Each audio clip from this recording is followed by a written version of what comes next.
வணக்கம். மாரியப்பன் வானிலை அறிக்கை 2025 பிப்ரவரி மாதம் 1ஆம் தேதி சனிக்கிழமை. வானிலை அறிக்கை. வானிலை அமைப்பு: இலங்கைக்கு தெற்கு பகுதி நிலை கொண்டிருக்கும் காற்றுழற்சி அதே இடத்தில் நிலை கொண்டது.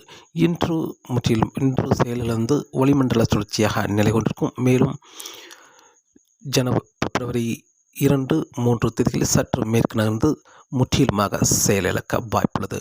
மேலும் வங்கக்கடலில் வடகிழக்கு வங்கக்கடல், வடமேற்கு வங்கக்கடல், மேலும் மத்திய வங்கக்கடலில் அடுத்தடுத்த உயர் அழுத்தம் நிலை கொண்டுள்ளது. மேலும் கிழக்கு காற்றின் வருகை முற்றிலுமாக தடைபட்டுள்ளது. மலேசியாவுக்கு வடக்கு பகுதி ஒரு காற்று சுழற்சி நிலை கொண்டுள்ளது. அந்த நிகழ்வு கிழக்கு காற்றை தன் கட்டுப்பாட்டில் நிலை வைத்துக்கொள்ளது. மேலும் நிலநடுக்கோட்டுக்கு தெற்கு பகுதி அடுத்தடுத்த தீவிர நிகழ்வு நிலை கொண்டுள்ளது. ஒரு நிகழ்வு தீவிர நிகழ்வாகவும் ஒரு நிகழ்வு தீவிர நிகழ்வாக உருவாகி கொண்டிருக்கிறது. இதன் காரணமாக மிச்சம் மீதி உள்ள கிழக்கு காற்றை நிலநடுக்கோட்டுக்கு தெற்கு பகுதி உள்ள நிகழ்வு ஈர்த்து கொள்ளும் என்பதால் தமிழகத்துக்கு கிழக்கு காற்றின் வருகை தடைபட்டுள்ளது. இதன் காரணமாக தமிழகத்தில் இன்று ஒரு நாள் மட்டும் லேசான மிதமான மழை, ஓரிரு இடங்களில் மழை கிடைக்க வாய்ப்புள்ளது.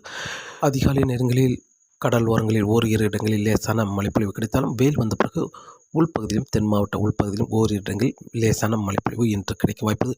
இன்று இரவு முதல் படிப்படியாக பனிப்பொழிவு அதிகரிக்கும் என்றும் எதிர்பார்க்கப்படுகிறது.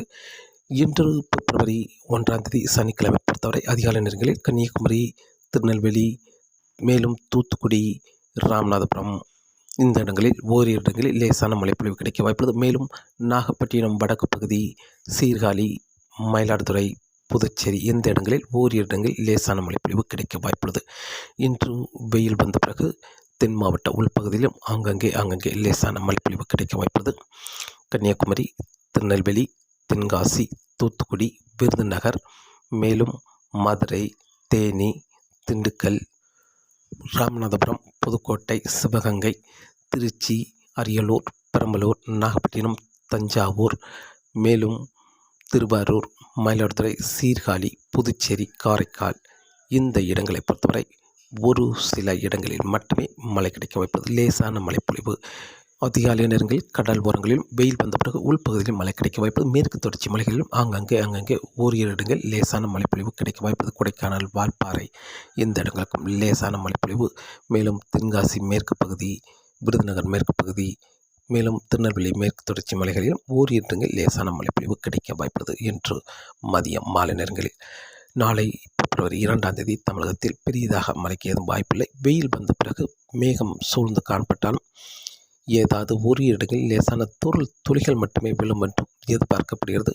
மதியத்துக்கு பிறகு அதுவும் முற்றிலுமாக மேகங்கள் விலகி வெயில் மட்டுமே இருக்க வாய்ப்புள்ளது. நாளை மேகங்களுக்கு இடையே வெயில் வந்தாலும் ஏதாவது ஒரு இடங்களில் மட்டுமே லேசான துளிகள் மட்டுமே விழ வாய்ப்புள்ளது. மதியத்துக்கு பிறகு முற்றிலுமாக விலகி வெயில் மட்டுமே இருக்கும் என்றும் எதிர்பார்க்கப்படுகிறது. நாள் பிப்ரவரி 2ஆம் தேதி இரவு நேரங்கள் பனிப்பொழிவு இருக்க வாய்ப்புள்ளது.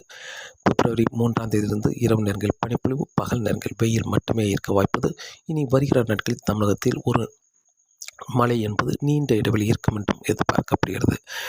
மேலும் சுமத்ரா தீவு பகுதிக்கு ஒரு காற்று சுழற்சி வர இருக்கிறது. இப்போது மலேசியாவுக்கு வடக்கு பகுதியில் நிலை கொண்டிருக்கும் காற்று சுழற்சி பிப்ரவரி 4ஆம் தேதி சுமத்ரா தீவு பகுதிக்கு வர இருக்கிறது. அந்த நிகழ்வு முன்னேற முடியாமல் மெல்ல முன்னேறி வந்து பிப்ரவரி 10ஆம் தேதிக்கு பிறகு இலங்கைக்கு தெற்கு பகுதி வரும் என்றும் எதிர்பார்க்கப்படுகிறது. பிப்ரவரி 10ஆம் தேதி இலங்கைக்கு தென்கிழக்கு நிலை கொண்டிருக்கும். பிப்ரவரி 11, 12 தேதிகளில் இலங்கைக்கு தெற்கு பகுதி வழியாக குமரிக்கடல் வழியாக மேற்கு நோக்கி பயணிக்கும் என்றும் எதிர்பார்க்கப்படுகிறது. அந்த நிகழ்வு இலங்கைக்கு ஒரு பரவலான மழைப்பொழிவு கொடுத்தாலும் தமிழகத்துக்கு மழை கொடுக்குமா அல்லது இலங்கைக்கு மட்டும் மழை கொடுத்து விலகிச் செல்லுமா என்பது வரக்கூடிய நாட்களில் பார்க்கலாம். ஆனால் இப்போதைக்கு தமிழகத்தில் வரும் நாட்கள் பனிப்பொழிவு மட்டுமே நீடிக்கும் என்றும் எதிர்பார்க்கப்படுகிறது. பகல் நேரங்களிலும் வெயில் மட்டுமே வருகிற நாட்களில் 1-2 டிகிரி செல்சியஸ் அதிகரிக்கும் என்றும் எதிர்பார்க்கப்படுகிறது.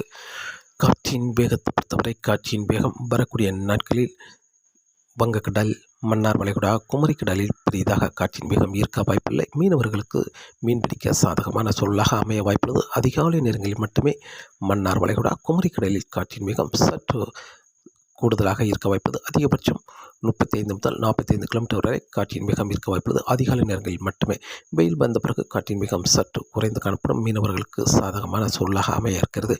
மேலும் வரக்கூடிய நாட்களில் இப்போது வங்கக்கடலில் நிகழ்வு பெரிதாக வலுவான நிகழ்வு இல்லை என்றாலும் வருகிற நாட்களில் பிப்ரவரி 4ஆம் தேதிக்கு பிறகு வங்கக்கடலில் ஒரு காற்று சுழற்சி நிலை கொண்டிருக்கும். அந்த நிகழ்வு இலங்கைக்கு 10ஆம் தேதி தான் வரும் என்றும் எதிர்பார்க்கப்படுகிறது. அதுவரை வங்கக்கடல், மன்னார் வளைகுடா, மேலும் குமரிக்கடலை பொறுத்தவரை பெரிதாக காற்றின் வேகம் இருக்க வாய்ப்பில்லை. அதிகபட்சம் 35 முதல் 45 கிலோமீட்டர் வரை மட்டுமே காலை நேரங்களில் காற்றின் வேகம் இருக்கும் என்றும் எதிர்பார்க்கப்படுகிறது. தொடர்ந்து வானிலை அறிக்கையை கேட்டு பயன்பெறுங்கள். மீண்டும் சந்திப்போம். நன்றி, வணக்கம்.